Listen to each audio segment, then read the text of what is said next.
So we got Texas A&M. They are riding the high of being, at the highest they've been ranked in a while, number 14 in the nation, taking on Mississippi State. Mississippi State showed us something last week against Georgia for all intents and purposes, 31 points. Or I think it might have been 35, but played a close game with 31. Georgia, 31. Yeah. Okay, I was right the first time.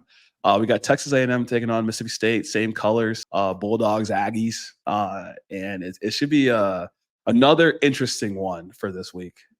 It will be, and it's a 15.5-point spread. And it begs the question: is A&M better than Georgia? I mean, Georgia they beat them by 10 last week. Mississippi State said, "Hey, we might be bottom of the SEC.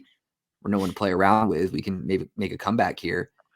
Is A&M better than Georgia? Are they going to beat this Mississippi State by 16, or does Mississippi State even have a chance to win the game?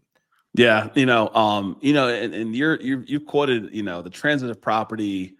It matters sometimes, and it doesn't, right? I don't know if I'm going to base how bad or how much they beat Mississippi State by to compare if they're better than Georgia. I want to see A&M lining up and play a team like Georgia, even if this is a down year for Georgia. We'll say down year, one loss, right? Yeah, from a performance standpoint, I guess, who could perform better against this Mississippi State team? And I think from a Mississippi State's issues being the rushing defense, I think maybe there is opportunity for A&M because they have been able to run the ball a little bit, and now that they have Connor Wegman back, they're pretty dangerous. Especially, definitely with Connor Wegman back, they look pretty dangerous. They can do a lot more in the air. And it seems like we just forgot about Marcel Reed because Connor Wegman came in against Missouri and beat A, as I always say.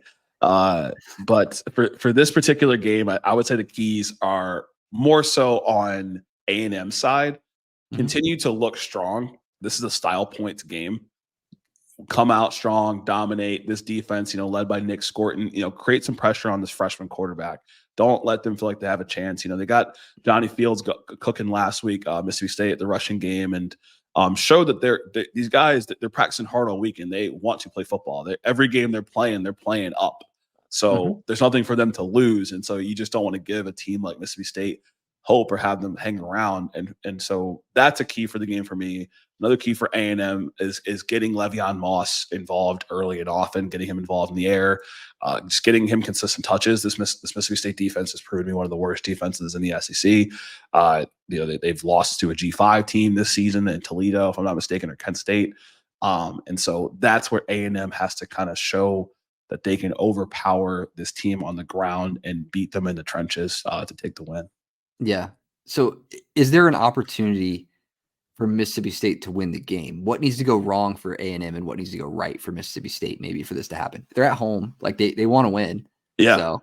Yeah, I think what would have to go wrong for A&M is really going to be on the offensive side, right? Like I think if the offense is stuttering and stammering and getting stopped, whether it's because there's a fumble forced or Connor Wegman turns the ball over one or two times and they can't start to build momentum. Now you give Mississippi State more chances to score.